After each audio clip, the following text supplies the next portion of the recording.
I don't think it's a technological challenge. I think we have a cultural, societal, psychological, communal challenge that we have to decide what is our attention worth, where are we putting our attention to, when is this the best thing ever, and when is it the worst, and being able to identify those moments in between.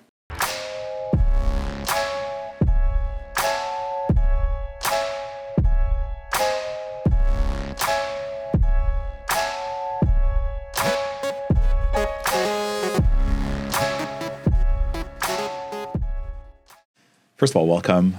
Thanks for coming in. I'm happy to walk 4 minutes from my office to yours to get here. Yeah, we made this one really easy for you. So Mitch, like starting from the top, you've talked on some of the biggest stages in the world. You've been a best-selling author. You've built and sold a very successful e-commerce company. You've kind of done a lot in your career, but I wanted to start with your roots. I wanted to start with the beginning. I believe your first gig was you were a music journalist. You interviewed Tommy Lee. I believe that was the first gig. Yeah. Correct me if I'm wrong. Dare we say you were a rock journalist? Yeah, for sure. Music writer. That's right. Then you even co-founded a music label, a hard rock label. Yeah. I know you're also a very big comic book fan. Yeah, I am. So you have this I have a lot of interests. Yeah, you have a lot of interests. So my question for you about like the roots part, like how your journey sort of evolved, is you clearly have this very eclectic interest in art and creativity. And then you've gone on to do all kinds of things on the business side and the marketing side. How and when did you decide to transition from the world of sort of, let's call it pure creativity, journalism, writing, into the world of business and marketing? And sort of, is there a connective thread that was there all along the way for you? Yeah. In my second book, Control Alt Delete, I talk about the squiggly life. And the idea there is we have this conception that you go to school and in some way, shape, or form, either you or with the help of a guidance counselor, you choose some type of formal educational path. And the thought is you're going to go down that path and you'll graduate, you'll get a job in that world, you'll move forward in that world. You might become a partner in a law firm, or you might start your own law firm like you did. And that trajectory, if you think about it, seems that it goes from the bottom left to the top right, that it's very linear and moves in that direction. As you do better, you move higher and higher up. So when I look at people whose careers we truly admire, and it's not necessarily even from the tech space, what you see is that it's usually not that linear, that there was some type of change in education, that they went into and studied something, but then went into a completely different direction and they tried this thing and it didn't work and that went here. You know, great example of that would be somebody who, I don't know if you know him, but Harley Finkelstein from Shopify is a great example of that. When I first met Harley and we became friends, I think he was just finishing up his law degree. Or no, sorry, he was doing online t-shirts at the time. But he studied law, went to practice a bit of law, realized it wasn't for him, had done DJing in school and had done some work with promotional items and things like that, and thought internet is kind of still relatively new from an e-commerce perspective. Why don't I start selling? He looked around and found this solution of this tool called Shopify that was really just a handful of very few people that were trying to sell snowboards that needed to optimize the software, because back then software wasn't cloud-based. It was really expensive. It was really challenging, and partnered up with them and then actually stopped selling his t-shirts and went to become one of the developers of this software because he believes so deeply in it, it becomes Shopify. These are stories that we know, but we don't realize that it's actually a very squiggly path. It's like I studied law, it didn't work out, I was selling this. So when I think about my path, it doesn't seem that extraordinary or different. And I don't think it was a creative to a business one, because even when I was writing and I was contributing to magazines, and this is a pre-internet world, I was still thinking about how would you build a business around this? What are the components that make this work? So when I transitioned, and I did it really quickly from being a writer to being a publisher and editor of a magazine, it was a lot of work because I had no experience doing it, but I had some connective tissue in terms of I had been asking a lot of questions about how do you make money in a magazine? Where does one print a magazine? How do you find photographers? How do you do layout? Because again, this was the earliest versions of the magazines I created. The scanners at the time were either industrial, which were untenable for someone just starting a magazine, or it was, in my case, those handheld Logitech scanners. And you created we would take shoe boxes as guides because otherwise it would get squiggly and it wouldn't work. The entire output of it was so different. So the desire that I had was always around the world of media, entertainment, brands. When I was very young, I loved, I jokingly tell people, I love walking through shopping malls. I don't necessarily buy a lot. I'm not a massive consumer, but I love shopping. I don't necessarily love buying. You're like my wife. She doesn't like buying. She just likes shopping. She likes shopping way more than she likes buying. Okay. So she just loves the experience of shopping. Me too. And I'm always curious by what goes where and what looks like what and how does it change over the years. So when I look back on my career, from writing to publishing magazines to being interested in the internet to working in internet-based businesses, there is a lot of connective tissue around media, advertising, communication, brand building. Those anchors are there from before day one. Even when I was a young kid trying to do, magic parties as a magician, trying to do magic for kids' parties, it wasn't necessarily the magic or the performance. It was probably more in the building of that type of business. Would people pay for this? That got me super interested. So for me, I always had interest in that. What I did realize in my path is that the traditional education system wasn't working for me. It might have been the school that I was at. It might have been the way in which I perceived education at that level.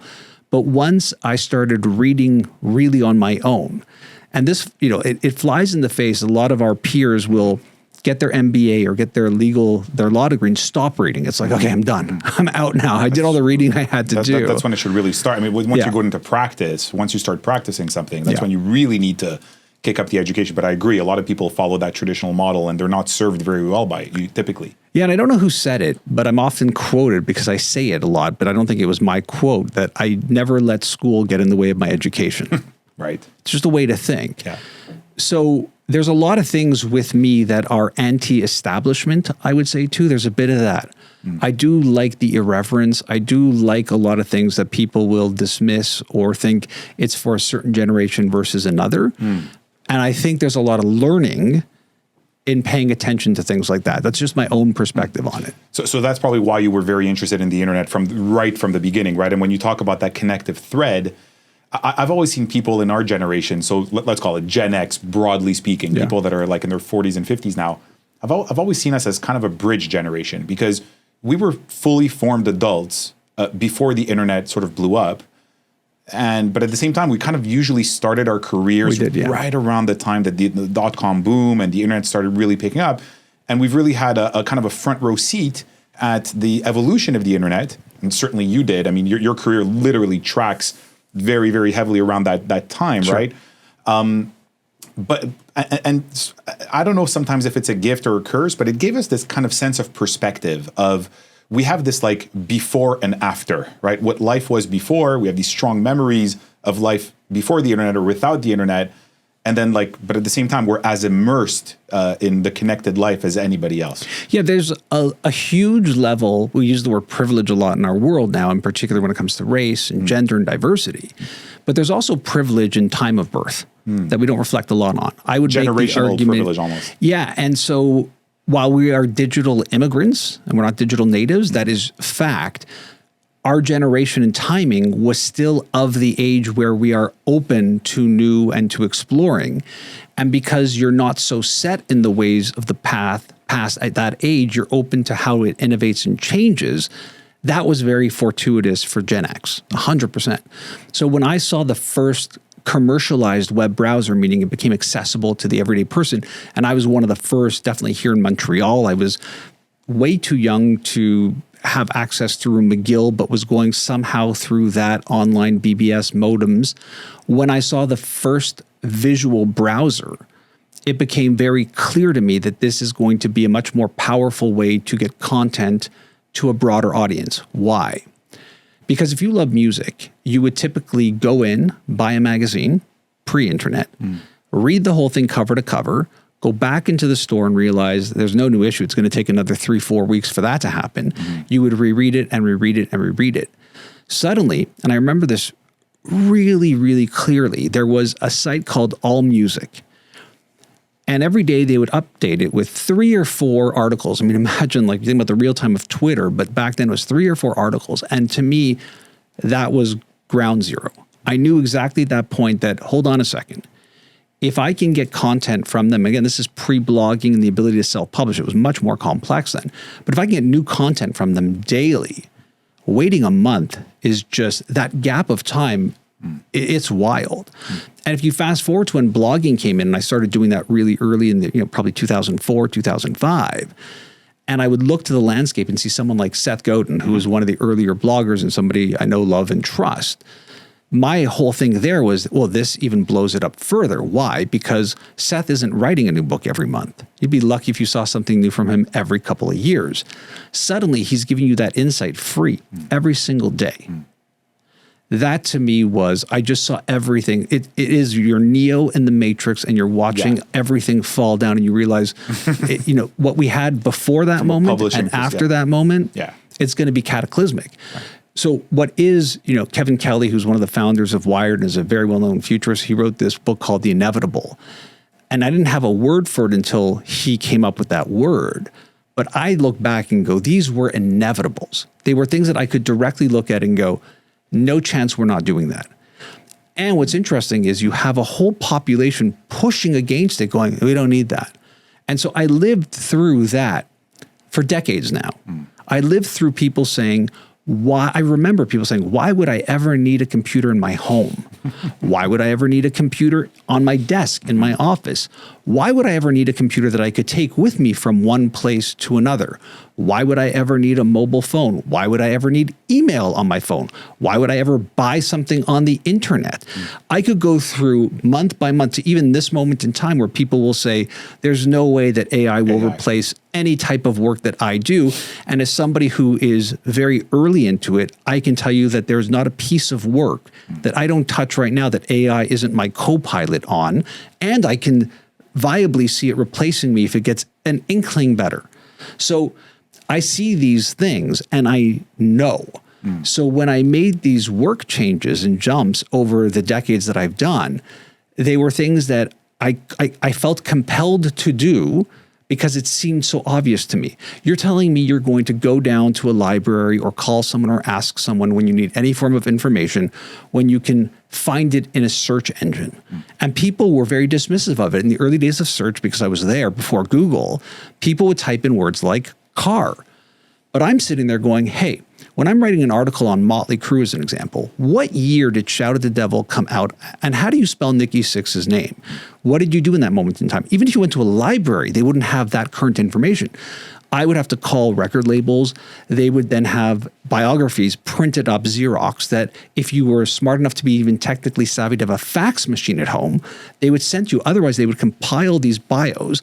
And weekly, I would go and pick them up. And that would be the answer to my question. I would then file them. I had massive filing cabinets for all of these bands because I needed to know what year an album came out. How do you spell the all of these things that you had no access to. It almost becomes an extension of your brain. Right. Like the fact checking, the additional little pieces of information here and there. We don't realize it. We take it for granted. And now in a world where you have digital natives and things like Google, we take these, and it's on your phone, we take it for granted. But as Gen Xers, we really remembered that we had to look for things in such a larger scale of complexity that it's almost unimaginable to someone who is a digital native. It's unimaginable. It's very hard for us to my son's a digital native, my daughter. It's very hard for us sometimes. Like I see how ingrained it is in their way of thinking. Like there is no world pre-internet for them, right? It just doesn't exist. They don't have that reference point. And so I wonder sometimes about nostalgia, the people who are nostalgic of the pre-connected age, right? Yeah.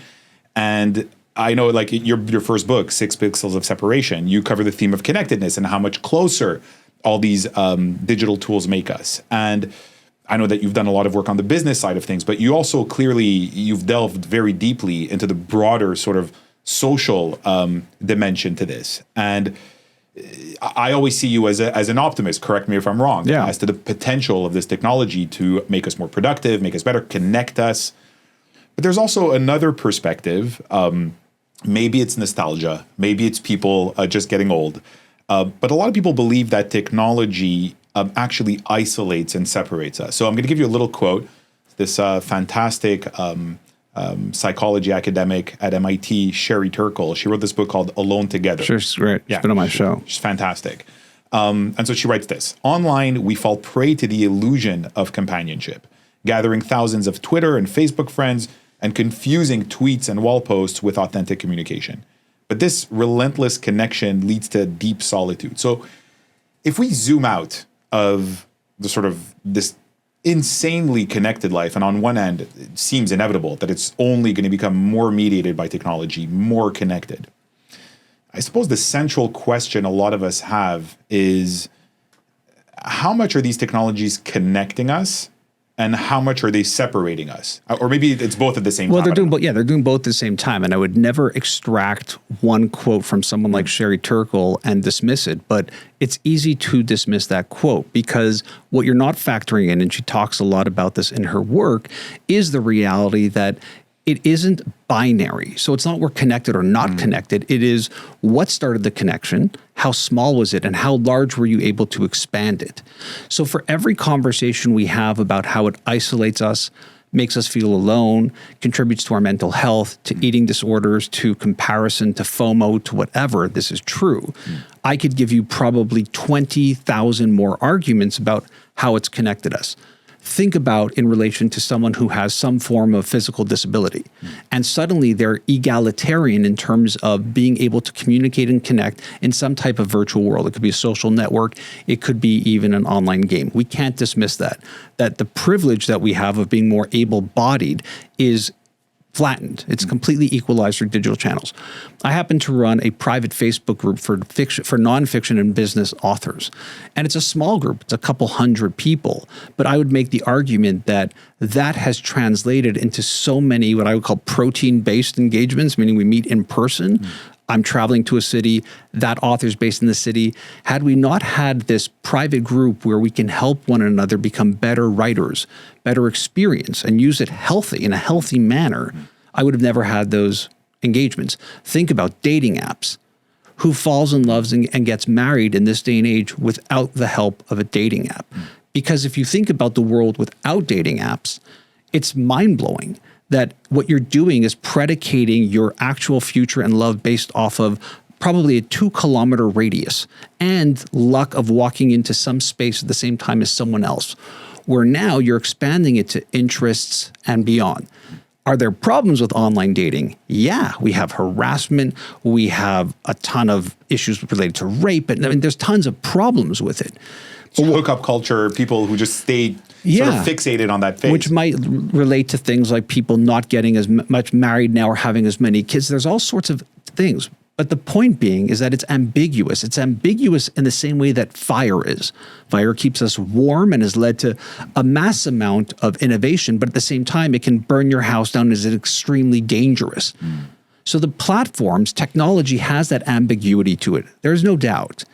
But for every negative, I could point to a positive. I could sit here and talk to you about how cancer-full this technology current is because of how it addicts you, because of how unhealthy it is, because of how, as Gen Xers, we remember episodic moments. You watched TV, it was a half hour, an hour, and then you went on to another activity, or you watched something else. Now you can scroll aimlessly through TikTok, and it never ends. You could lose 4 hours of your life without having any cognition of the physicalness of time because it never ends. You and I used to play video games on Atari or Coleco or in television or whatever it was, Super NES. Those games ended. They had levels, they had bosses, and at the end you won and it was over. Games now never end. In fact, the engines are created to keep you there as much as possible. If you study the area, which I do a little bit, you know that they're not even competing with other media formats now. These technologies are competing with sleep. That's what they're trying to ultimately do. And they have these addictive things built into them, unhealthy. But again, for every story like that, you may be dismissing the person who's going to create the next great innovation because they met somebody through these connected channels. I have incredible business relationships over what's coming into 3 decades. So at least the earliest days of internet connectivity. And a lot of them were 100% digital or originated. They originated digitally and then evolved. Now, think about relationships like that you evolve beyond the digital tweet. Now think about how suddenly you've moved from the tweet to texting. So now I have people like a work wife or a work BFF that I see as often as possible, but more often than not, we are connected. Now there's the old Chris Rock joke about how it used to be that you went to work and that your spouse was at home and that person could have died in between that time, you'd never know. Now it's like you're working and in the relationship all the time because of texting. Is that good? Is that healthy? Does it help the relationship? Does it not? We have to be able to take the brilliant work of people like Sherry Turkle, the brilliant work of people like Johann Hari. There's David Sachs, who talks about living a more analog life. These are great insights that we have to do and understand that, like everything else, balance. What is the balance? So if it's taking over your life, or is it an activity? To me, that's the story. It's a story I try to teach my kids. It's the story that I speak to other parents about. And I'll tell you that when we talk about younger people in particular, the biggest thing I see is that they're modeling after their parents, that the kids aren't even close to being as bad as the parents are. The parents don't realize it. They're like, we're mature, we know what we're doing. But ultimately, it's their behavior that is causing the modeling that's pushing it forward. So, you know, a powerful story that I heard recently is a school was looking at digital usage in terms of their students. And what they realized is that in between classes, the biggest problem was parents texting the kids. Make sure you do this. Don't forget this. Like digital helicopter parenting. So how do you want the school to move forward with a healthier attitude of activity-based, using technology when you should, in a world where the parents won't stop talking digitally to anybody? So these are the challenges that we have, but I don't think it's a technological challenge. I think we have a cultural, societal, psychological, communal challenge that we have to decide, what is our attention worth? Where are we putting our attention to? When is this the best thing ever? And when is it the worst? And being able to identify those moments in between. Yeah, no, I love the analogy with fire. And I think you're showing that perspective, that without and with, and you sort of you were very aware and self-aware as all of these transformations were kind of being hoisted onto us. Okay, what's the boundary? And you mentioned, so fire. But the thing with that is you're only as good as the worst person in your network. So if you've got a kid that has way too much screen time, it might be the kid's friends' parents that are the real problem. Because of what they're modeling and because of what this kid thinks, they're constantly pinging your kid in. And now your kid is trapped in that. And if your kid is not, if your kid resists, we're not going to do this, we're not going to have that kid have a device, they're socially extracting themselves from a social circle that could be really precarious to their development and growth. So you're very, very aware of the threats. That's something I see, like, right? Like, so nobody would argue that we were better off pre-fire. Like, nobody would make that argument, right? But at the same time, fire can burn down your house. So the key is, and you mentioned it, like health. So you mentioned the perspective of health, like doing it in a healthy way, doing it in a balanced way. And now you're giving this perspective on you're only as good as the worst person in your network, which is like, okay, so this is what I'm hearing. You correct me if I'm wrong. We should not approach it as shiny new object. Let's dive in blindly and just figure out later what happens. We should have a little bit of trepidation and a little bit of awareness as to, the potential for good, the potential for bad.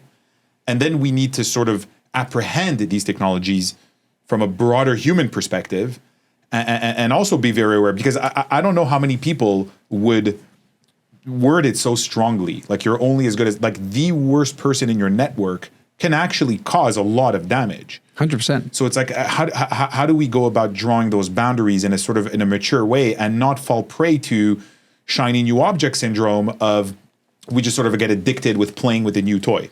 I don't see it in that framework. The framework that I would see it in is, one, if you have any form of literacy in this technology, you will typically fall into that early adopter mode. So playing with it, tinkering with it, trying it, it's healthy because you have a level of education, understanding, impact that makes you somewhat skeptical while being optimistic about it at the same time. So I've tried a lot of things over the years that have fallen, face first into the digital dust that I don't even necessarily miss because you realize in that it never really had its place. So let's look at early adopters and say, okay, we're going to placehold them over here. In the middle of that, you have what I called real consumer behavior. So what I'm really ultimately looking for is not the early adopters and the tinkerers and people willing to try it. I'm looking for the moment in time where it has fundamentally changed how somebody lives and or buys. So I'll give you a great example of this. You and I used to go out and buy media. You bought a CD, you bought a book, you bought a movie, you had your collection, you'd proudly display it in your living room. That's what we did. And you snap your fingers and you're in a world of Netflix and Apple Music and Disney Plus and streaming services. So most people would look at that and go, wow, streaming services are really interesting. I go, they are. And what makes it most powerful is people went from buying a thing to paying a monthly fee to have access to a library or everything. That's a big shift in technology. Then if I can take that shift and apply it to every business, B2B, B2C, small, medium, large. So here we are in your office, you're running a law firm. One of the things people who call you will ask for an opinion on something. You will then have people scramble and put together some piece of thinking. What if that information is in some type of database that you're actually pulling it from, and you made that directly accessible to your customers and you charge them a monthly premium for them to be able to self-serve into that information? So you're now alleviating this hustle, this back and forth, this one-to-one. You're letting them service it. And by finding some of these answers, that's making them want to engage you more because, wow, you're making me smarter. It's faster to do. That becomes a differentiator between you and the competitor down the hall. What's amazing about that is you've basically Netflixed an aspect of your business because we know that the consumer's behavior, desire to do that has changed. So I'm swiping left or right I'm talking a lot about dating. My wife doesn't let me date. I should just be really clear about that. But you use something like, you're swiping left or right. It's the same idea as I push a button and a car arrives or food arrives or flowers arrive. So that's a consumer behavior that has changed. How we buy, how we do things. And then the third area of that is the laggards, which are the people who try to get to it way too late. And now suddenly what they're doing is their competition is multipled. Because before that, they were competing with who was in their competitive landscape, but now they're also competing with the digitizations of it. So look at things like the taxi business and how slow they were to adapt to just saying, hey, if we put an app out that just basically lets people know that the cab is coming and where it is, why would people use Uber? And the question may be price, it may be cleaner, whatever it might be. But is that enough of a differentiator to change the landscape? So they allowed ride sharing to change the story for a myriad of reasons. But then they quickly caught up. So they played that game, and in theory, it did work for them because you have things like contractor issues. You have things like just pricing in general, and cabs are actually in many areas like here where we live in Montreal, cabs are way cheaper than Uber is right now. So it can work and not, but it could have destroyed them too. So that laggard game is a very dangerous one to play. I like the middle one. I like the one where you are astute enough to see this behavior, this technology has changed how people buy. How does that impact my business? So, we could talk really specifically about your industry, which I don't know much about, but you look at things like NFTs and non-fungible tokens. So now we have a world where people are buying digital assets based off of this idea of scarcity, whereas before all we had was abundance. And now you're starting to see things like smart contracts. Like if I do something with you here at Pinto Legal, maybe you will NFT or tokenize that thing. And so I don't have to deal with the problems later proving to a judge that this is the latest copy, that it's mine. We see this a lot in reconciliation of wills, for example. Prove that there's no other wills out there. Well, if I've NFT'd or tokenized this will, it's very apparent to everybody where this final digital piece of code went to. So this is really transformative. So when people go, NFTs and like Bored Apes, it's like the world's imploded. I'm like, oh, no.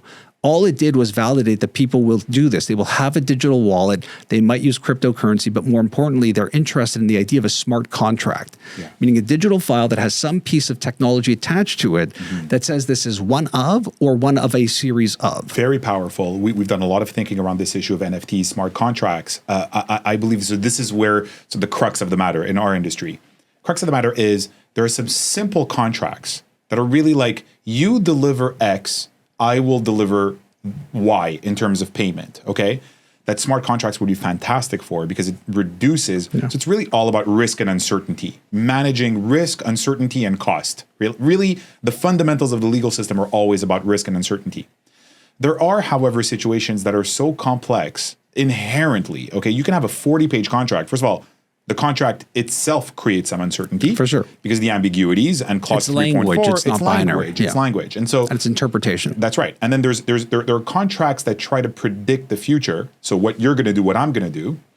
And then the better contracts are dynamic contracts. If this happens, this will be the outcome. If this happens, this over there will be the outcome. Those are the better contracts. That requires a lot of finagling and a lot of... Right. And a lot of unknowns, I'm sure, ultimately. And a lot of unknowns. How much can you figure out? A lot of unknowns. So when a dispute arises, okay, this is really the issue when it comes to smart contracts in our industry, particularly.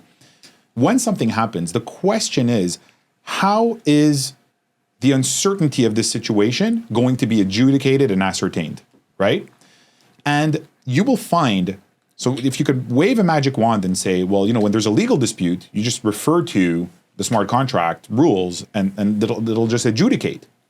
You will find that a lot of people are not comfortable with the idea that we will have foreseen all of the issues that will emerge. Yeah, I would argue that that is also completely irrelevant. And the bigger problem isn't that. The macro problem that you're actually talking about is the fact that if you have a contract that was built in some form of decentralized way, the minute you bring it into a centralized system, it collapses, period.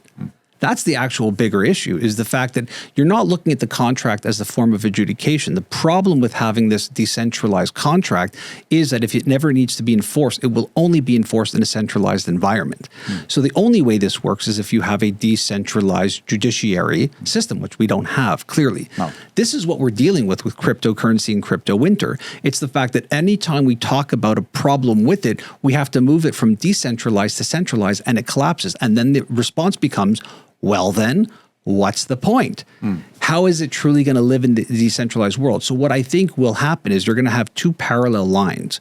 You're going to have people within a legal system, let's say, deciding that they're completely comfortable working in a decentralized way. What would that look like? Perhaps instead of having a judge and a physical location based off of where the actual contract was executed, I'm saying it's decentralized, and now what I'm using is the network, the nodes, to actually decide the verdict. Yeah, you're going to have them. So it's very that takes a high level of trust. Yeah, it's very exactly ambiguous. That. It's exactly like you said before about the ambiguity. That requires a level of trust in technology that a lot of people don't have, because I'll tell you the benefits. And you don't need everybody to have it. Look at crypto. Exactly. Like most people don't have a digital wallet. They'd never be. And by the way, that is the FTX problem. Is people wanted to have the benefit of crypto, but they didn't want the full benefit of it, which was the fact that it's decentralized. So you put it into a centralized system, which then becomes the victim of people's greed and the system. And when it collapses, you look at each other and go, well, what happened? I'm simplifying it. Of course. But it's true. No, but it's absolutely true what you're saying, because there are many uses. So there are many types of contracts, many types of situations that would, without a doubt, be improved tremendously with the use of a decentralized system, with NFTs, and with through smart contracts, without a doubt. Now, the question is, when we talk about legal and contracts, those are very elastic terms, and we're talking about very, very different types of situations. The benefit of a centralized system, in theory, because it absolutely is much more susceptible to corruption and to sort of hidden agendas. Or an individual's moment in time. Yeah, that's right. You walk in, right? Look, we've had issues in, dealing with our accounting, our legal. I mean, everyone has these issues as you grow and build a business over the amount of time. No one is unscathed from anything like that. And when you speak to professionals, whether they're lawyers or accountants, they'll say the same thing. It's 100% in your favor. It just depends on how the judge is feeling that day. That's absolutely true. And so how flawed of a system is that? Well, I mean, we see with statistics, for instance, when when the local football team loses the previous weekend, the judge hands out harsher sentences. Or when the temperature is warmer that day, they hand out harsher sentences. I actually wrote an article about this in The Atlantic, and I have a Supreme Court judge from Ohio that we're interviewing next week, who reached out to me on LinkedIn and said, Fred, this is my battle. Like, I've been fighting this. The wrongful convictions that you see in the legal system are out of control. Statistics are telling us how biased judges are. They make decisions based on things that are completely irrelevant, that are not part of the legal system. And so all of this, these are all the problems, the known problems with the centralized system. The advantage in theory, and it's a theoretical advantage, but when you see it in practice, it does play out in the real world, is that when you have a situation that emerges that is unforeseen, and it's a little bit more complex than, Fred hired Mitch and he's not paying Mitch, and so now we have this issue. It's a little bit more complex than that. There's an uncertainty involved. The idea is you're going to have a human being who is a representative of the legal community that is the trustee of certain values of integrity, values of honesty, values of, respecting a contract, what that means. And this person is going to look at this situation, and when the rules are insufficient to sort of get to an outcome, this individual is going to think about it from a holistic human perspective and is going to make a fair and just decision. This is an ideal. It does not always play out that way. It very often does not play out that way because you go in front of a judge, sometimes they're exhausted, they're dealing with 18 cases that day, they're human factors. But in theory, a centralized system is meant to be the trustee, the fiduciary of certain values. Sure. And you want to trust that. But there are, it turns into a monster. Well, look, you graduate top of your class, you build a very successful practice, and in all of this, last week you became a junkie.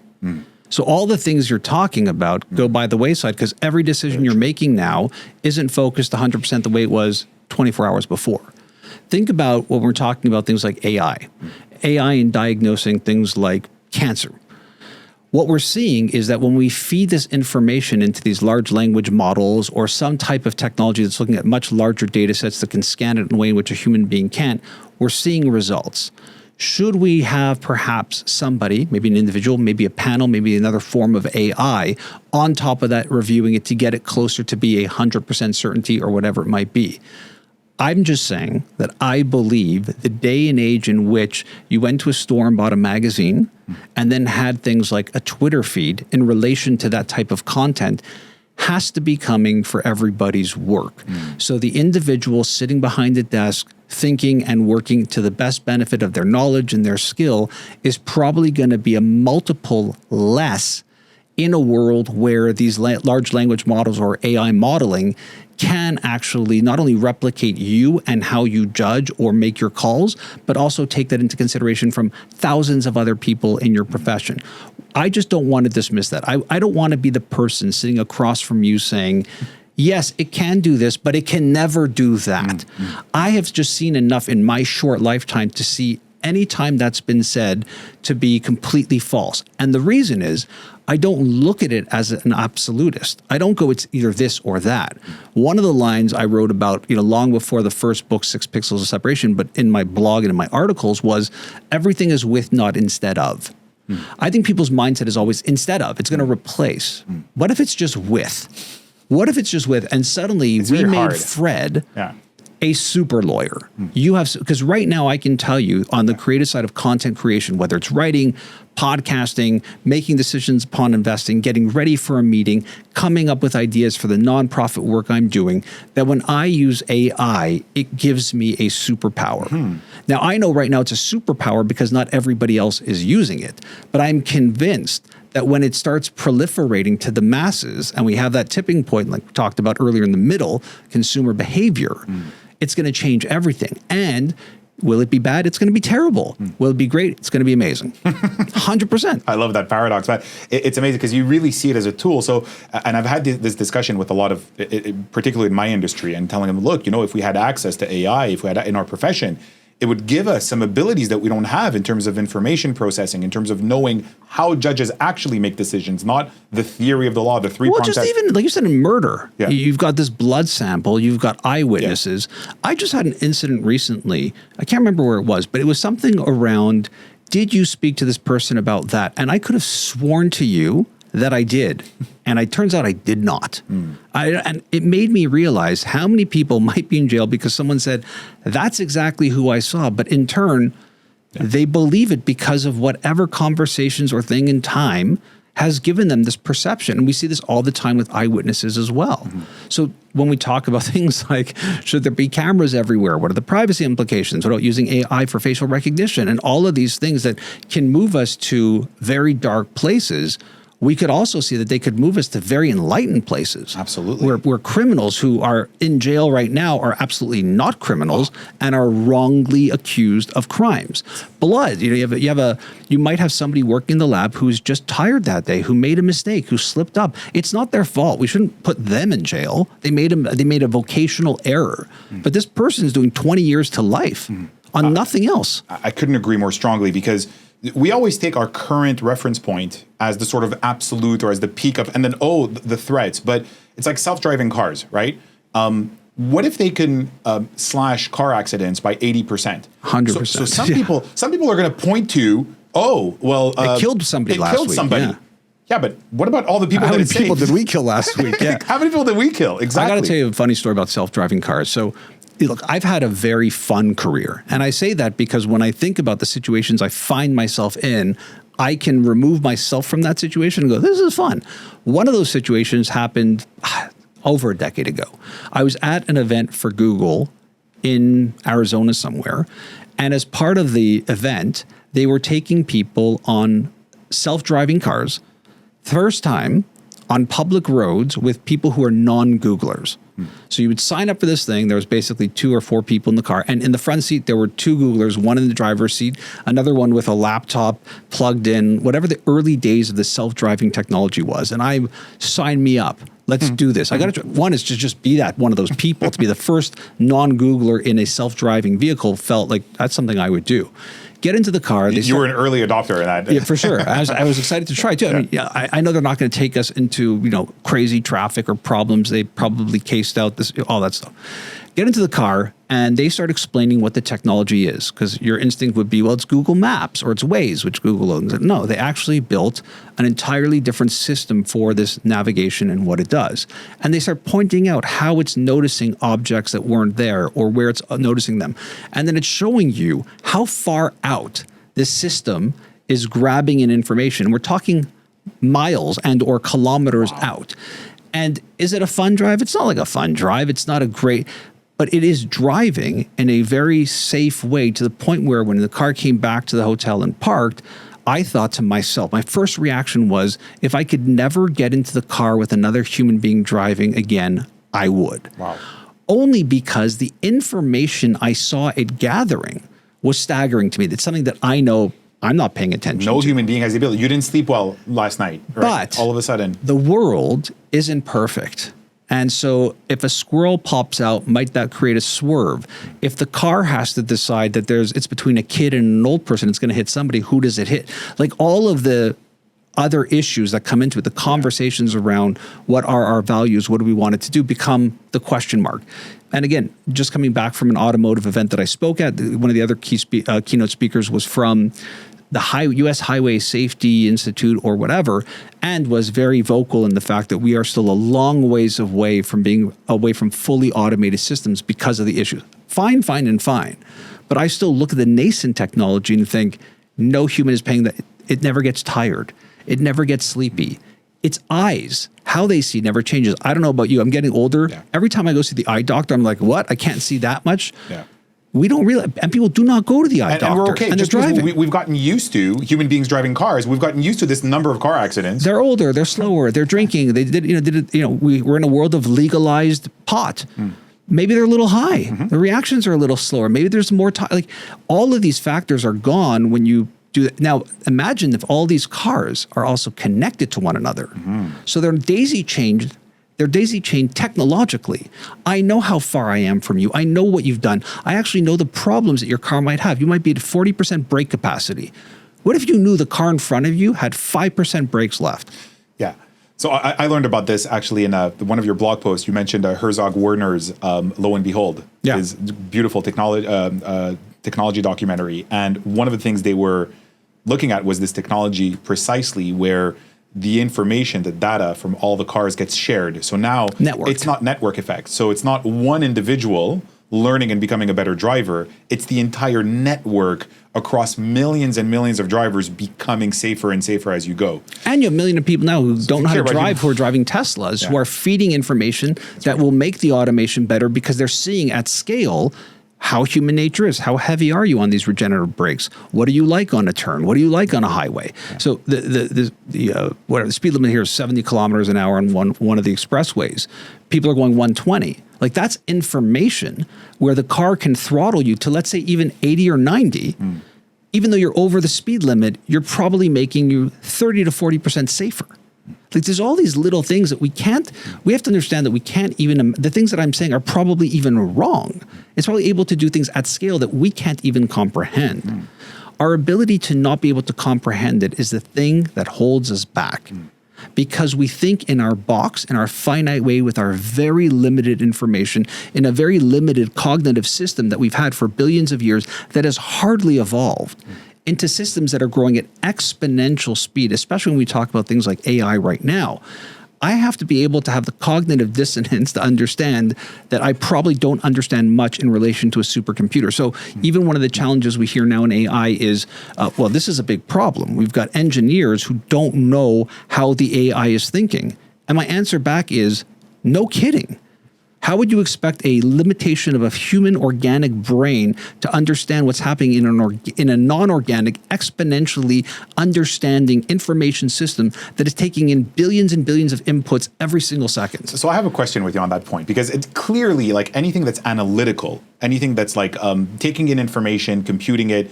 I mean, we already can't, like, we can't the idea of competing, it's obsolete. Doesn't make any sense.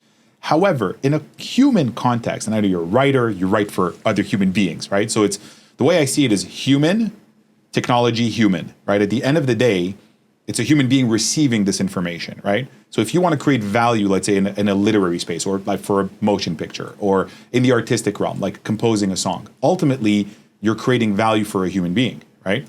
Do you think that there's an edge to HI, so human intelligence? So there are computational type challenges that are, let's say, the technology can already do exponentially better than any human being ever has, without a doubt.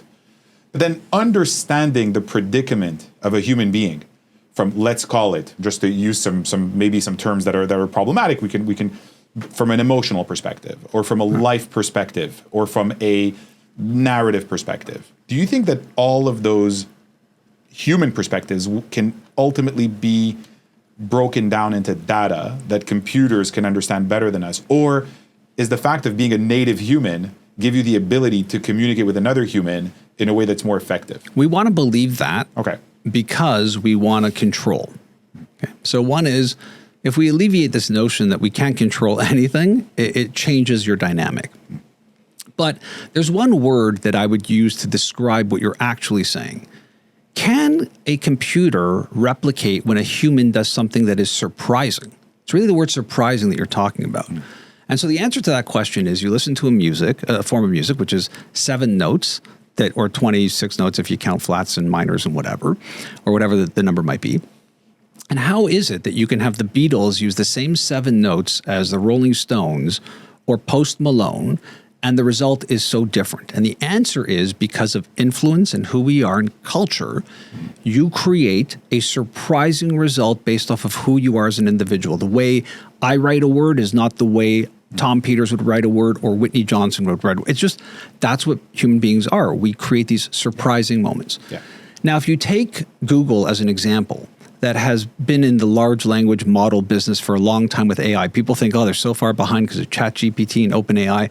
They've been in AI for a long time. There was a documentary on this game, Go, which is a very complex board game, similar to chess, but apparently much harder and impossible to play. Now, they've proven technologically that they could use an AI to beat a human in this game, thinking it's impossible because the myriad of variations in how to win. When the AI system won, what happened was it did a bunch of plays that no human had ever done. Yeah. I could transcribe that easily and say it was surprising. Mm-hmm. So the answer is, can AI do something surprising? Now down to market of one, Mitch Joel. My experience is, when I use ChatGPT and I ask it for things like, take this article and create a headline for me, create 10 of them. I am often very surprised by the result, sometimes negative, but more often than not positive. And I will use certain aspects of it because I don't think I would have thought of it that way because of where I was in the creation of the content. Right.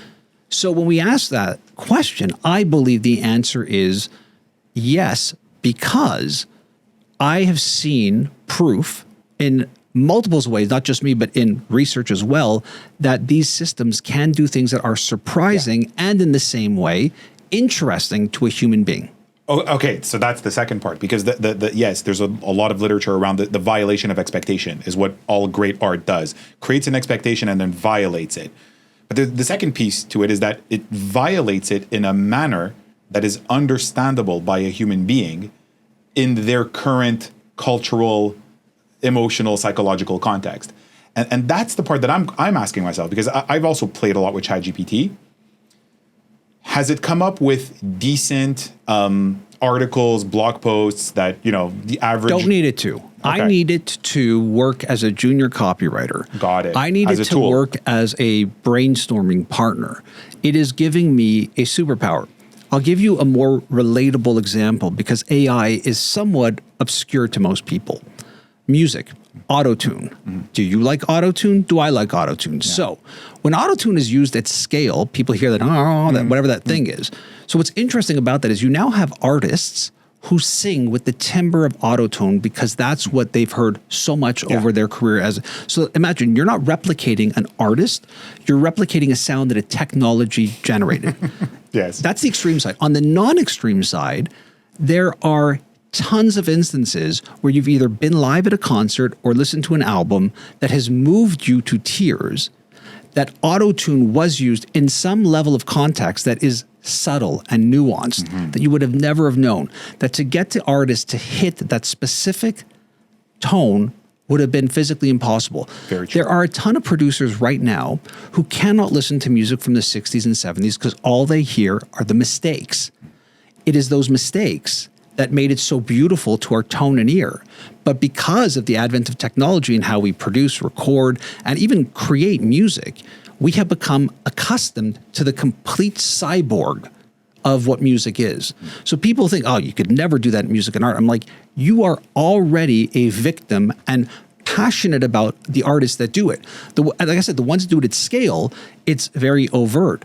But the subtleness of it, where you're taking a singer who is a half a tone off here, a quarter of a tone there, and making it so that that harmony hits you right in the heart, you don't even know it's being used. That's very true. So the truth is we see that in creativity all of the time. We don't know how many artists are currently, let's say you're a painter, how many of them use a form of technology or AI to find the perfect tone color. 30% green, 20% yellow, 5% red. That it could only be created by a technology that then they take, create the mixture, and then apply it to a painting that strikes you down when you see it.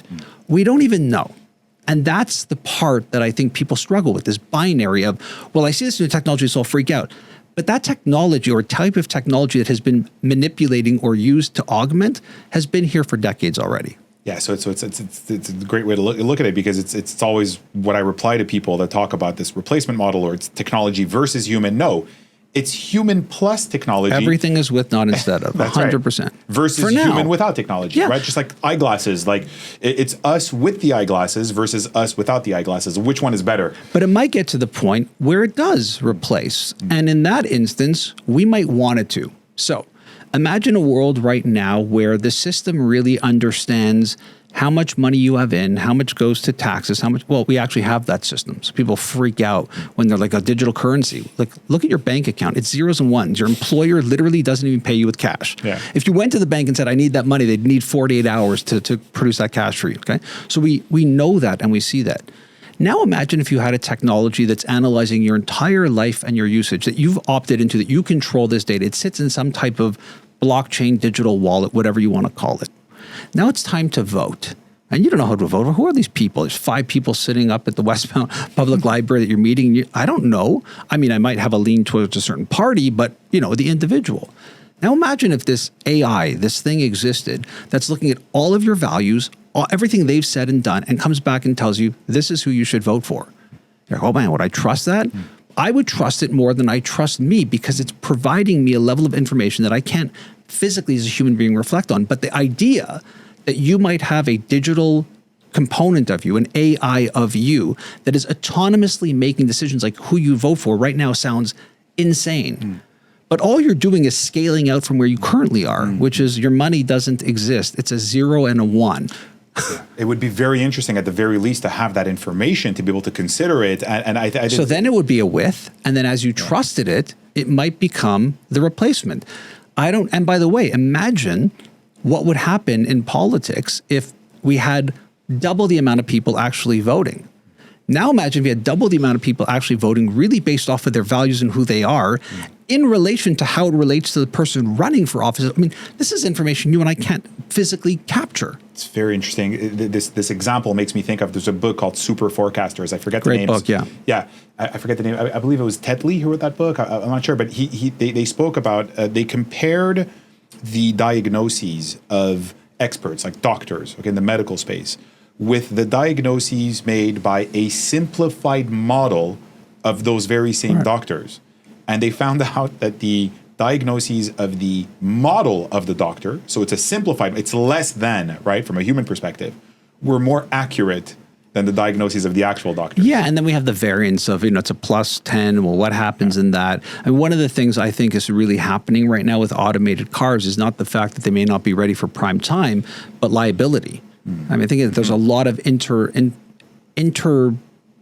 discussions from insurance companies saying, so then how do we insure Fred? Like, how do we insure Fred if the autonomous vehicle is driving? And then who do we blame if there's a problem? Yeah. Is it Fred? Yeah. Is it the car? Is it the make of the car? Is it the car manufacturer? So now if you have insurance professionals trying to figure out where blame goes in a model that is completely different from, I could see why things like that might get held up in a centralized system. Yeah, the actuaries at the insurance companies, yeah, exactly. They will figure this out quicker than everybody. Or the AI versions of the actuaries. That's right. That's right. Even better. Yeah. I want to make sure I talk a little bit about connecting brands with people, because you've done a lot of work in this area, and you've helped brands and consumers connect professionally for decades, and you've been an advocate that this can be done authentically. You've also pushed back against the notion that there's anything wrong with commerciality, with the fact that people are using these connective tools to gain a competitive advantage, to grow their businesses. So how should businesses approach this extreme level of connectedness that we have today? So because I talk to a lot of business owners, and a lot of people struggle against it. You have this kind of maximalist version, like Gary Vee style, like post every day, like every business needs to become a media company. Sure. Publish, and just get out there. And you have a lot of people that want to be purists in some way. They're like, let me just focus on my product and focus on my customers. And all of that is just like exhausting. And I just don't even know where to start. Are there different, like, valid approaches to this challenge? And what are some important questions or touchstones that everybody should be asking themselves or considering?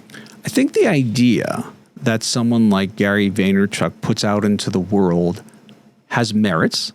And again, I think it can be ambiguous. At scale, we could look and go, hustle culture might be really unhealthy to a better balanced wellness. We could say, hey, if you hustle like that, you could have a level of success that's unattainable if you didn't do that. So I don't want to say the jury's out on that. I think it is a philosophical thought about how hard should we be spending our time at work. So let's put that aside as a macro idea. Are you a part of hustle culture, or do you push back against the idea of hustle culture, which are fair arguments across the board, and I can vacillate between the two personally, 100%. Now, in a world where any business grows by how they grow their customer base, and now you're no longer in a world where you fundamentally have to pay for access to the audience and that attention, advertising and marketing, you can win that in a bit of a different way now by creating valuable human-based content. I like that. I mean, I've always liked that. I'm a writer, so I would prefer that you bought the magazines for the articles and not the ads. But in a world of magazines like Vogue or fashion-based magazines, you buy them for the ads, and the content is a supplement to it. So, and there's stuff in the middle. There's a lot of stuff in the middle in relation to like travel magazines or health and athletic magazines. So it takes all kinds. There's not a one or the other. What I think came forward in the early days of digital content is this idea that content is media. So right now, we're doing this. Is this a valuable use of your billable hours, Fred Pinto, and growing your law firm? And the answer is, this might be the differentiator between you and a lawyer who's 2 or 3 floors down in the same building. I don't know. What's going to make it resonate is whether or not an audience cares and wants to be a part of this and wants to come on this journey with you. And I can't speak to that. I mean, I can't. Do I believe that the internet, and in particular social media, brought forward this idea of real human beings having real interactions with other human beings through the power of media? Yeah, I'm all in on that. I'm all in on that because not just only did it work for us to build a digital agency and build a platform and then do all the things that led to where I am now with ThinkersOne and all the work that I'm doing. It did 100, and it continues to do that. There's no doubt. But I also am able to recognize, as someone who spends a lot of time both creating media and studying it, that it's not easy, that it's not an either or. For some businesses, it's just much easier to pay for that access to the audience or to attention. For others, in my case, I like working harder only because I really enjoy creating content. Most of the time, I'm on the other side of the microphone. I'm the one having the conversation. So why am I giving people like Dan Pink or Whitney Johnson airtime? Because their work has inspired me. I have questions about it. I can now corner them for an hour, spend time with them. And the secret head fake of it is I'll publish it so other people can listen to it. But really, it's the most selfish act of content creation that I do.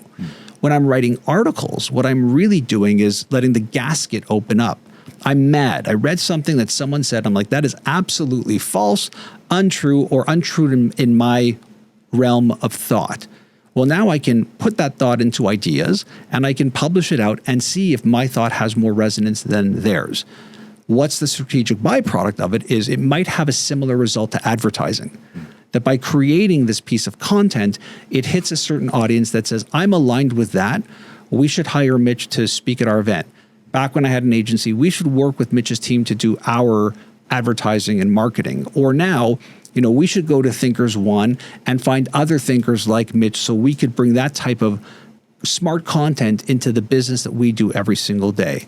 For me, that's been a very successful model, but it's not easy to do what I do, and I'm not trying to inflate my own tires. I just spent a lot of time since the late 80s creating thousands and thousands and thousands of pieces of content, and I just happened to hit a privileged moment in time where new people were coming in to try and do it, and I had a lot of years, a lot of tread on my tires over them.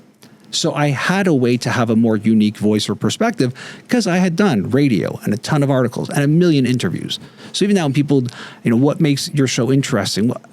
I did thousands of interviews before I even had a podcast, which has been running for almost 2 decades at this point. So the answer is, yeah, man, it really depends. It really depends on the person. What is the type of content that you could not stop doing? What makes you passionate about doing it? If nobody was paying attention to it, would you still do it? See, I'm in a position where the stuff that I create, I can't stop doing. So if they shut down the internet, it would just be in a journal somewhere, or it would be on a cassette somewhere, that conversation. I wouldn't stop doing it because it helps me grow. My thought is if it's helping me to grow, there's probably someone else out there in this world that it'll help for them to grow professionally. And if it helps them, perhaps that is a customer. So I love how you don't generalize based on your particular experience, right? Like you're not saying this is what you should do. You're saying that it's highly case specific. Yeah. It sort of draws down on like, what is your unique experience? What things are you genuinely passionate about that you're going to keep doing anyway? And then can you get an audience to care about that? So it's those particulars. The biggest mistake we make, and it's the theme of every part of this conversation, is everybody is a market of one. I would never do that. My wife would never do that. My boyfriend would never do that. My partner would never do that. My friends would never do that. Nobody does that in my community. You and I right now are recording this in a very affluent community that is approximately 4 kilometers in size with a population under 20,000 people. And if you drive up and down the streets in this community right now on the day we're recording this, It's dead quiet out there because these people are in Barbados and Mexico and up north skiing and doing a million things. You and I are still working here. But if you take and go 1 kilometer east, west, north, or south of here, it's busy because these people can't necessarily afford to go to Barbados for 2 weeks during March break when we're recording this, right? And so if your perspective is, well, everybody is in Barbados right now, you're living in a really skewed world. So that's why I'm always able to zoom out and go, what is this? And who is the audience? And by the way, the beauty of thinking like that also, it absolves you of geography and physicality of why you're creating this. So my biggest challenge when I started off in the business was to try to not be Canadian, because Canada's a smaller market. From the way I speak to the way I interview to the way I write. I don't write with my U's in the word color as an example. I try to watch words like university versus college, which are more Canadian or US colloquialisms. Why do I do that? Because I know that the US is a bigger market. When I transferred into digital, I did the same thing. So when people would say, where are you? I said, I'm based in Montreal. They would be shocked. Not in a bad way, just the assumption is. North Pole. And I created it because I believe there's a larger discernible market than the geography of where we live, the city, the state, the province, the country. And if you can think in a truly connected way, which is the internet, it's a global platform, then you start thinking, well, how do we take the content of this podcast and translate it to 50 other languages or 10 other geographies? So when you see people like Gary Vee, what I think he's doing so strategically, which I don't do, so this is don't do as I say, do as I say, not as I do, is he's translating all of this content and making it so his discernible market is going to scale exponentially versus someone like you and I, just if he just does that. I like that thinking, whether you like the values, the content or not, it's almost irrelevant. It's the thinking that I use digital for as my baseline.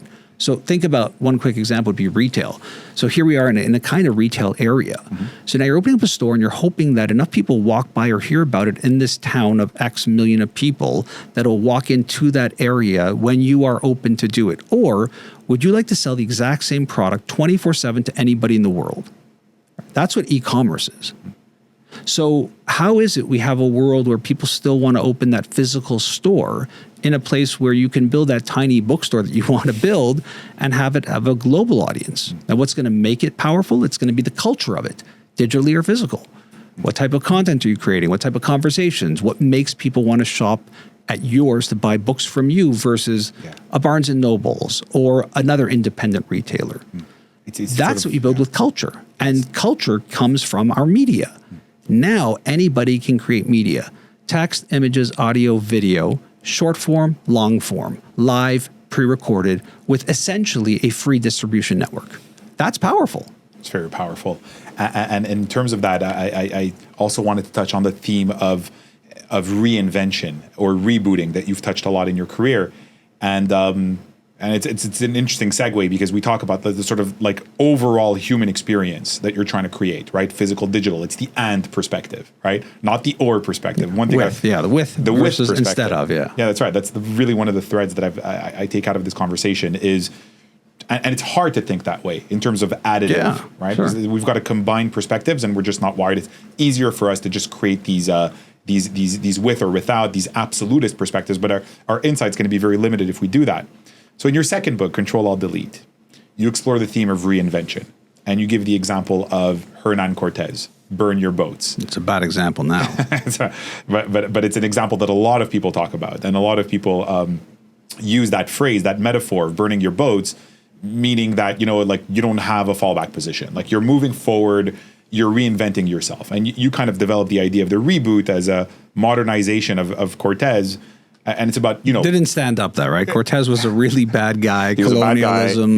Not good. Not a good story. People use it metaphorically. Metaphorically as like, don't be limited by the past, right? Like, so sacrifice. The idea, for those who don't know, the idea is these ships came to this strange foreign land that obviously had native and people here.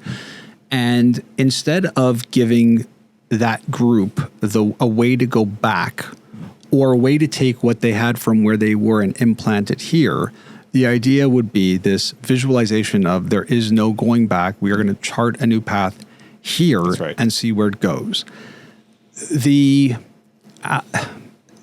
story I was trying to get to is if you try to take your traditional model into the digital world, you're going to sit with a lot of limitations. Now, I'm saying this also as we sit here in a time where that book is almost 10 years old. I still think the fundamentals are true in Control Delete. I think a lot has changed. And by the way, I would make the argument that a lot of the Pollyannic statements I made were definitely dismissed. I mean, we are in a world where it's not we let 1,000 flowers bloom. We went from a world of 3 large entertainment television networks to a world of 3 large digital networks that are very similarly quite monopolistic. And in fact, they are so much so that if you build an audience on these platforms, you don't even have access to the entire audience. They'll throttle that. You'll have to pay them for access to that audience, which again is very traditional in terms of the model for it. So I don't want to make it sound like there was this visionary thing. I think some of the ideas in there are still true. And again, in a world that has, that one I should have been paying more attention to back then, but obviously I didn't, that's become much more visible, is we often use these stories, especially ones that are more military based or colonial based or just conquering based, as these analogies that, don't sit well with me. That would be the one part of the book I would completely take out if I could, because you could say it another way. It just had the context at the time of fitting this idea that if you try to take those traditional ways into the new ways, it's going to be challenging. So, how do you reinvent yourself? How do you stick this idea? Yeah, and I never read it as you were sort of not condoning, but like using it as a literal kind of. I always understood it was you stupid. used it as a metaphor. It was stupid. I refer to myself now as male, pale, and stale. I'm a middle-aged white guy with a tremendous amount of privilege. I really am. That hit the genetic lottery in terms of that. And I find myself checking myself, thankfully, more and more as I get older, which is healthy. But I didn't back then. And it's problematic because I see how problematic it was. In my own defense, I really came from a place where we're all equal, we're all trying, blah, blah, blah, blah, blah. But it's hard to see your own, I think now our privilege is very much on display. But Mitch, as your attorney, I would like to take your defense. Okay. I would like to take your defense on this one, okay? As a metaphor, okay? And very clearly from the context of the book, the point that you were trying to make. I'm now defending old Mitch. Okay, please, someone should. The point that you were making is that, with this rapid change in technology that comes in, if you stay sort of too attached to your former way of being, you're going to miss the boat on a lot of things. Yeah. And so you have to master the skill of recreating yourself or like rebooting yourself. That's the terminology you actually use. Recreating and rebooting yourself is this kind of a skill or a mindset that you have to get comfortable with, because with these waves of technological change that are coming at us faster and faster, if you don't get comfortable with that skill and that mindset, it's going to become very problematic to you. And I would argue that your point, that particular point, is even more relevant today in an age of AI, in an age of genetic technologies. The rate of technological change has not slowed down. It's accelerated, if anything. And so what I wanted to know is, how do you approach this from a practical perspective? And I know you've got a lot of ideas about that in the book, but having the benefit of perspective over the last 10 years. Yeah, I can switch from being an apologist to seeing how brilliant that was. Don't worry, I'm pretty good with that. My ego is not that deflated, Fred. The truth of the matter is, you reflect on moments of profound change in your life, and you reflect on what got you through it. Who are the voices? Who were the things? With any sense of humility, it is really easy to reflect on some of the technological trends we talked about earlier in the conversation and say, that was totally me. I remember walking down the street not far from here and seeing somebody speaking loudly and thinking they must have a mental health crisis happening, but they were just talking on their phone. I'd never seen that before. Remember when people talking on their phone in a restaurant was rude? Oh, you would 100%. Never do that. I remember, you know what I remember, Mitch? I remember the first selfie I ever saw, and I'm like, oh my God, the narcissism. This is crazy. This is just one person with a mental problem. That's what I thought. The first time I saw the selfie. And now a selfie is essentially a photograph. It's not even a selfie. Yeah. So if you can check yourself, as the Beastie Boys so brilliantly said, and look back and go, how many times have I said that is absurd, and it became a certainty? that is a really good place to start as an indicator. So humility. A little bit. Then I have a close friend, Michael Bungay-Stanier, who's wrote some great books, The Coaching Habit and stuff. And I don't think it's his question, but he often will provoke me with this question. He'll say, what has to be true for this to be true? And I just wrote about this really, really recently too, because it is in relation to people saying, oh, AI can never replace X, Y, and Z. Well, what has to be true for that to actually not be true? And if you took and opened up a notebook, a document, and started in bullet point writing what would need to be true for that statement to not be true, you probably would have a very compelling list that would point to many technological changes that already happened. I mean, go back not long, and if I said to you, Fred, you are going to meet your spouse because of a dating app, you'd be like, I would never put my profile. I mean, for people of our age, even doing that still feels a bit humiliating. Versus everybody else, there's no other way to do it. It's completely shifted. And for it to be true, the list of what it takes for it to be true are very reasonable and feasible.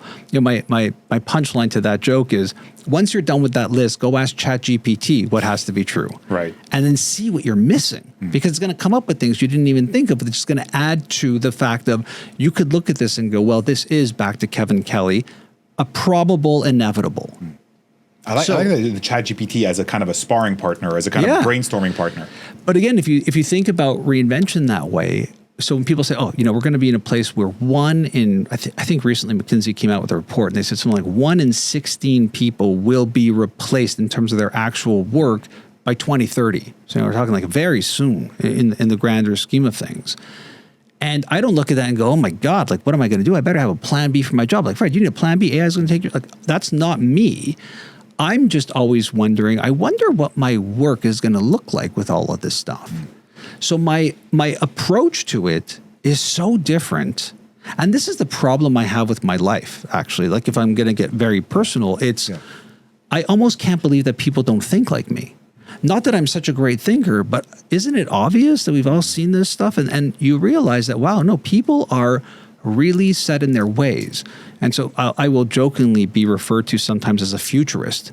And I will jokingly say I'm more of a presentist, right? Like, I'm able to look at things that have happened in technology and how they've impacted consumer behavior and make some connections that maybe other people can't see, only because I have more tread on that tire, right? You remind me of a quote, and I'm going to find the exact attribution, but it's, the future is here. It's just not widely distributed yet. Yeah, it's not evenly distributed. Yeah. I don't know who said that either, but it's somebody related to Wired magazine, I'm sure. We'll find that in Google.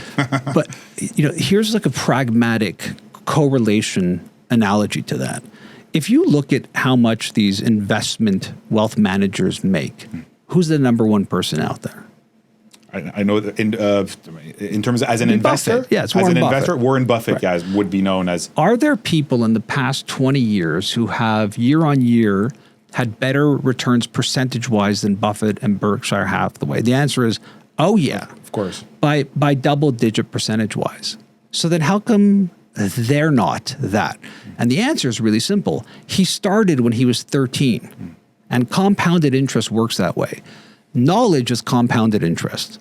So the reason people often can't change is because they haven't spent enough time getting to the place that I am. And what I realize is, through no fault of my own, just a general interest, is I've always liked this stuff. And so when the first computer came out and my parents happened to be able to buy one for, our family, and I wrote a book report on an Atari 800 with a dot matrix printer and brought it in grade 5 or 6 to school and had it sent home with a 0 because the teacher looked at it and said, how do I know that you wrote this? Because they couldn't see my handwriting. It's so absurd to think about that now.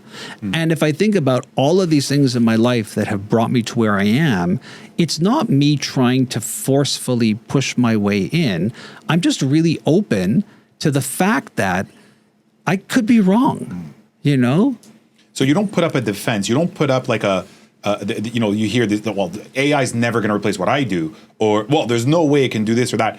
You sort of like, I almost see like step one as being lowering the sort of influence and power of these defense mechanisms, right? And then staying open to, what will emerge, like, so observing, right? Accepting. And then also just taking it on as a creative challenge, right? How can this change what I do and maybe improve it? Yeah, I don't know how great I am at negotiating. We were talking a little bit about this earlier, but there is a great negotiator, and his name is Herb Cohn, who wrote this book, You Can Negotiate Anything. Anyone who knows anything about negotiation would say, well, there are people like Chris Voss, Never Split the Difference, great book, and there are other great negotiators and salespeople, but Herb Cohn was quite the character. And Herb had this line, and I used to speak on stage with him a lot, which is amazing because he's no longer with us, and just his energy. He was a funny person, much older than I was. Obviously, he could have been my father in terms of age. And Herb used to say, in a negotiation, you have to care. You have to really, really care, but not that much.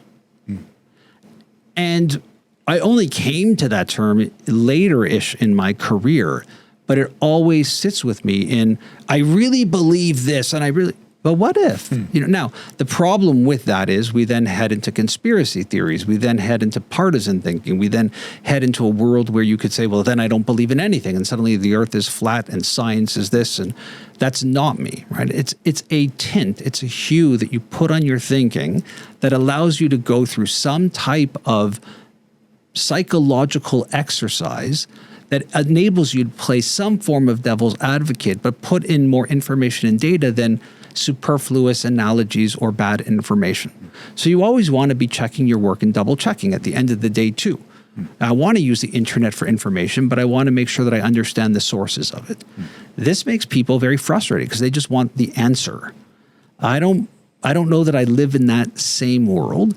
And then if I go from that futurist to the presentist, what I've also discovered is it's afforded me a career that, most careers are on some type of path, and you can maybe almost even see the end of that path. When you're constantly looking at technology and innovation, you realize that that path never ends because tomorrow there's something new to look at. And it's not only a very long path, but it's very wide also. I think the challenge is most people's vocation, the path is actually not very wide and it's not very long. And they're comforted by that limitation. It might make them even insane to be in the world I'm in, but what's the word? We talked about surprising earlier. The word is curiosity. I'm just really curious, and I'm open for that journey. I'm not an adventurer. I don't like heights. I don't like things that move too fast. I don't even like the outdoors. I think everything outside is trying to kill me, and nature is trying to constantly kill me, whether it's a pandemic, a virus, or a bug, or whatever it is. So I like concrete and air conditioning and commercialized spaces. That's what I like, strong Wi-Fi. And I know that about myself, but at the same time, I am ever curious. And as I get older, I think while I can become very nostalgic, as we talked about earlier, I find my level of curiosity increasing as my comfort with myself gets more in check. I worry less about what people think about me, so I'm able to explore more. It gives me more time to explore everything from different styles of music to different types of books. All of that opens me up to other ideas. Some of the greatest ideas I've ever had haven't come from a business book or reading Wired magazine. It's come from something I saw in a museum or in Architectural Digest or a piece of content that's not related to my actual work, because then you can create inference and other ideas like that. So, how do you do that is be curious. I think the problem with people is they don't want to be curious because they want more certainty. So anytime that certainty is removed, which by the way is everything, we could both walk out of here and unfortunately have a stroke. I don't want to think about that. I want to live with this world where if that were to happen, I could say to myself, I really did explore as much as I could versus constantly make my world smaller and smaller. Now, that's really complex in the world because we are living in a world where we have this unlimited potential to connect, 6 pixels of separation, and yet we're becoming so nationalistic and so dug into our ideals and our values and not open to having people with a differing opinion. Some of them can be... Is that almost a reaction too? Do you see it as that? Like we opened up the potential for connection so much that there's almost like a return of the tribal, the nationalist, the ideological, those hard certainties, those certainties become even more attractive because of the potential for openness and exploration and connection. I would say that my pessimism, which I am, I'm an optimist with a certain level of pessimism, really amplified during the pandemic, less about technology. Here was a moment in time that we all had to deal with. We all had to go home. We all had to, again, check ourselves. We all had to realize that some people are living in very small apartments with multiple people with a pet and really bad Wi-Fi and are expected to work at the same level as someone who has the privilege that I have, which is insane.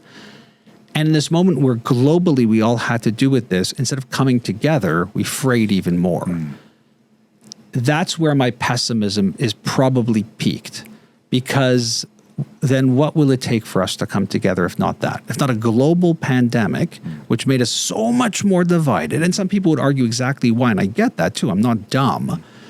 But it's depressing to me, and it's what makes me very pessimistic that I don't think we can ever come together.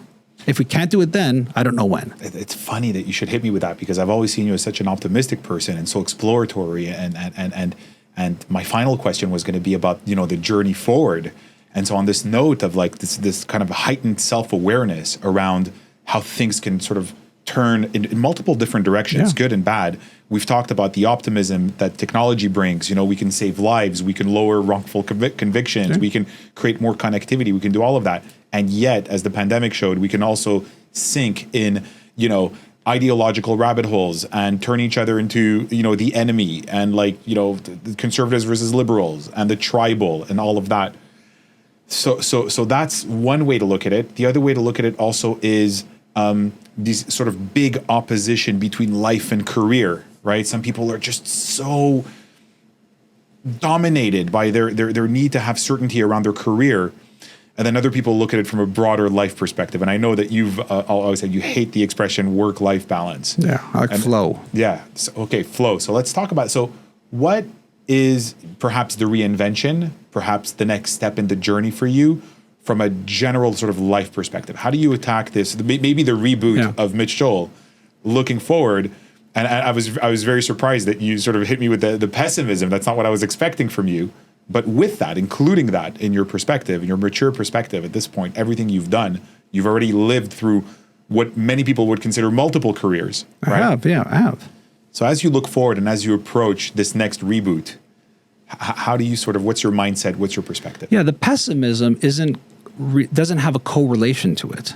And what I would say is, from a very young age, I thought about what does success look like? So yeah, financial is a big one. I mean, there's no doubt that if you can remove the financial woes of your life, that is a big one. Is it as big as your health? Is it as big as your physical health, your mental health? Is it as big or powerful as the relationships that you have? Is it as big and powerful of the balance that you create between what are happier or sadder moments in a world that Susan Cain so beautifully brings forward in her new book, Bittersweet? You need to have a bit of that mix. Very, very normal and common. So there's different things that I would equate to success or even general wealth, which are not necessarily financially based.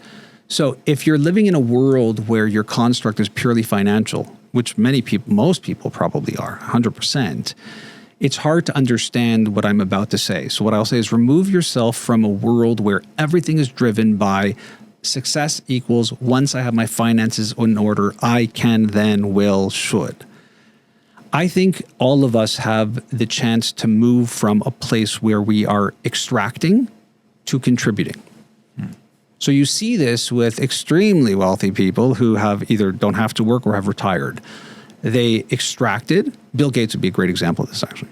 Bill Gates extracted quite a bit and now is contributing at scale, whether you like him or not, whether you think he's implanting chips into your body, we won't get into the conspiracy whether you think theories. He's curing polio, whatever it might be.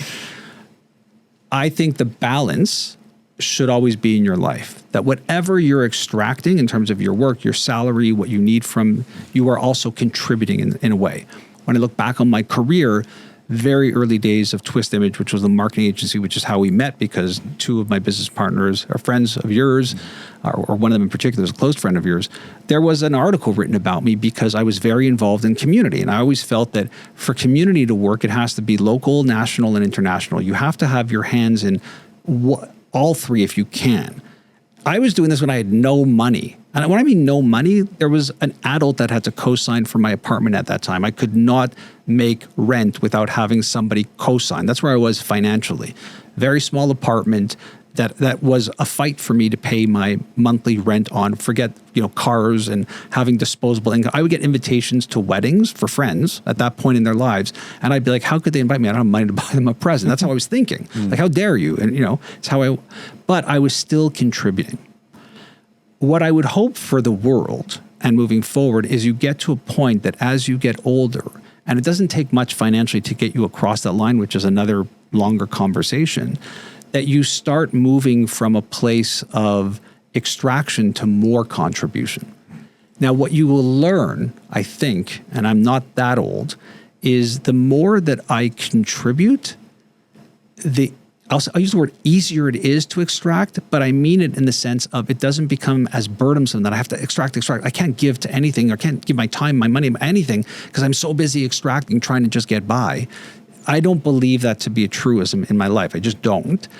And by having that now, I believe I'm just expanding the contribution side. So if I look at my brand new business, which again, it's called ThinkersOne, what it really is ultimately a way for every business to be able to affordably buy bite-sized and personalized thought leadership from some of the best thinkers in the world. So for the thought leaders, what I'm trying to do is, I believe most of us are leaving a lot of money on the table in a world of hybrid and virtual work. Why not bring someone that you would only see at your keynote every year into your everyday meetings? So one is, there's a way to help them grow their business and grow the people who are going to be able to hear and benefit from their ideas. A nonprofit, a small business startup that can't afford even to hire a keynote speaker for their event can now get a taste of that. So that's one side. On the other side, what I believe is happening is that I'm now making it affordable to those types of businesses by fractionalizing it and creating it in an e-commerce way. I'm not trying to promote the business, but it speaks to this. It's a business, I believe, that contributes more to so many individuals and businesses than it extracts. I do believe that the idea is big enough that it might create much more extraction for me financially, which is fine. But the thesis of it is based on contribution, not extraction. I'm not just trying to get a better price than you and compete with you on price. I'm trying to affect change, and there's a social component to it. I believe that's how you reinvent. You start thinking more about how is the work that you're doing contributing to making things better? And if it's not, what are you doing to do that? And by that, I'm not saying the extraction part takes care of itself. I can't say that because people have really challenged and marginalized lives and problems in the world. But that would be my current strategy. Is how do I overweight on the contribution versus extraction? So it's almost think like, how do you bring more value in a human community? Yeah. And then as that value gets created, you have all these options. You can either stay in that modality, you can decide to go more on a business side, but value is always good, right? You could grow this practice by being the best green lawyer in Montreal or Canada.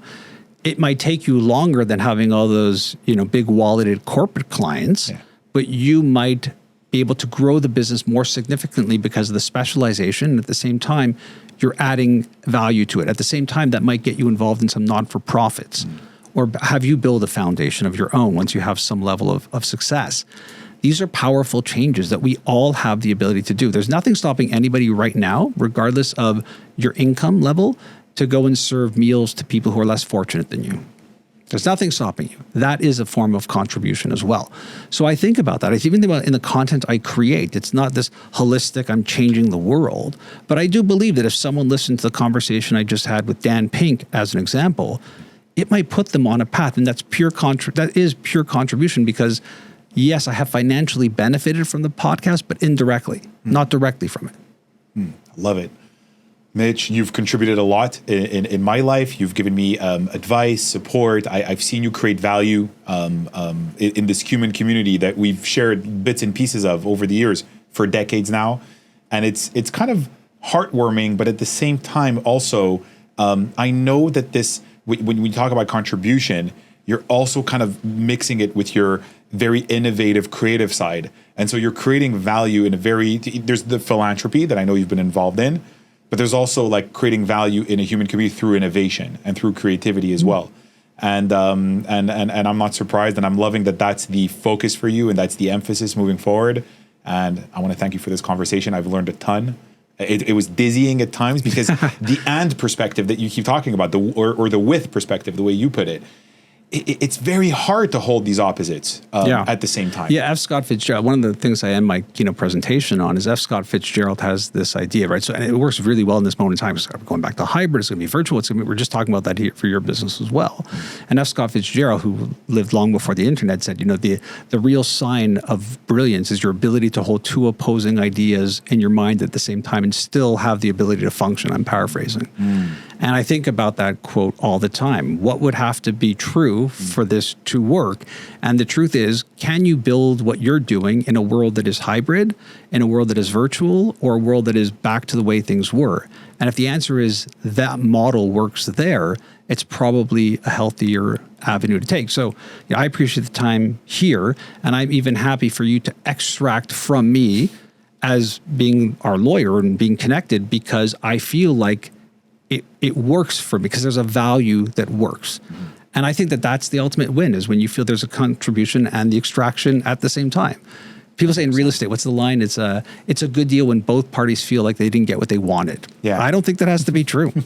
I think both parties can feel that they got what they wanted, whether someone paid more, but they felt the contribution on the other side. I have no issue with that. Yeah, mutual value creation, I think, is like the modality for relationships. So when we want it to be a win-win, we want, you can create value in certain ways. I can create value in different ways. And ideally, as a human community, we all show up with that spirit of contribution.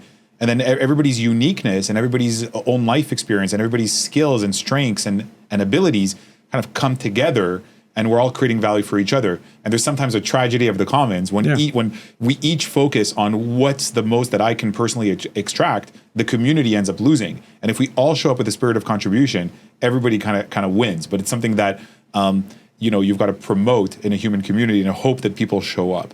And as I've gotten older as well, I've kind of started to kind of ascertain what people's motivations are.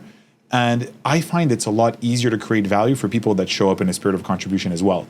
Yeah, look, you ultimately want, again, you go back to someone like Jeffrey Gitomer, who's like the ultimate salesperson. People, all things being equal, people want to do business with those they know, like, and trust. Mm-hmm. All things being unequal, people will want to do business with people they know, like, and trust. Meaning, I'm willing to pay more if I know, like, and trust you. And if that isn't a message that resonates and that builds community, I don't know what is. I love that we're ending on this really philosophical human fundamental that doesn't change. That doesn't change with time, doesn't change with technology. We go back to the essentials, the fundamentals. If you focus on that, on creating value for people, being trustworthy, being pro-social, doing good in the world, you tend to kind of, You tend to kind of figure it out. You find your pace. Beautiful. Yeah. Mitch, thank you so much for this. We'll have to do it again. Anytime. Happy to be here. Love it. Thank you.